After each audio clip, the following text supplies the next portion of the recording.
Hello guys, how are you? সবাই কেমন আছো তোমরা? আমি একটা ছোট্ট মিনি ব্লগ নিয়ে এসেছি।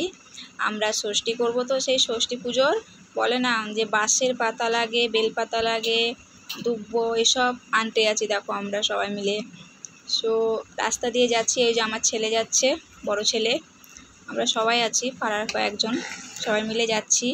সে আমাদের বাড়ি থেকে অনেকটা ভিতরে যেতে হয়, তো ছোট ছেলে কোলে আছে, তো ভালো করে আমি ভিডিও করতে পারছি না। তো যেটুকু পেরেছি ওইটুকুটাই করেছি, তো কিছু যদি ভুল ত্রুটি হয় তো ক্ষমা করে দিও। তো এই যে আমরা যাচ্ছি, দেখো খুব মজা করছি। এই যে আমি বাঁশের পাতা পাচ্ছি, দেখো বাঁশের পাতা পাড়তে গিয়ে আমার হাত পুরো লাল হয়ে গেল, প্রচণ্ড চুলকাচ্ছিল, জানি না কেন। তারপরে খেজুর পাড়ার কথা, যে দেখো না খেজুর গাছে উঠছে আমার বান্ধবী খেজুর গাছে খেজুর পাড়ার জন্য উঠছে। তো অনেক উঁচুতে, হাত পাওয়া যাচ্ছে না, তবু অনেক কষ্ট করে উঠেছে। বারবার বলছে আমি পড়ে যাবো রে, ধরিস ধরিস। আমি বলছি পড়ে গেলে পড়ে যা, ভিডিও করছিস, আমি পড়ে গেলে ওটা ভিডিও ছাড়বি না কিন্তু।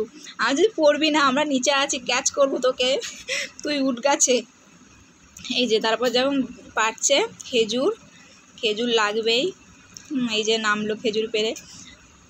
তারপর এই যে এই ফাঁকা জায়গাটাতে আমরা কিছু ভিডিও করলাম, ভিডিও শ্যুট করলাম, ছবি উঠালাম সবাই মিলে। খুব সুন্দর হাওয়া বইছিল, মনে হচ্ছিলো ওখানে বসে থাকি। এই জঙ্গলের মধ্যে দেখো দুজন মিলে বেলপাতা পেরে নিয়ে আসলো, কি জঙ্গল দেখেছো। তারপরে আমরা দুব্বা তুললাম, দুব্বা তুলে এই যে বাড়ির পথে রওনা হয়ে গেছি। তো আজকের মতন এইটুকটাই ভিডিও করেছি, তো জানি না কেমন হয়েছে, কিছু ভুল হলে আমাদেরকে ক্ষমা করে দিও। Tata tata, bye bye.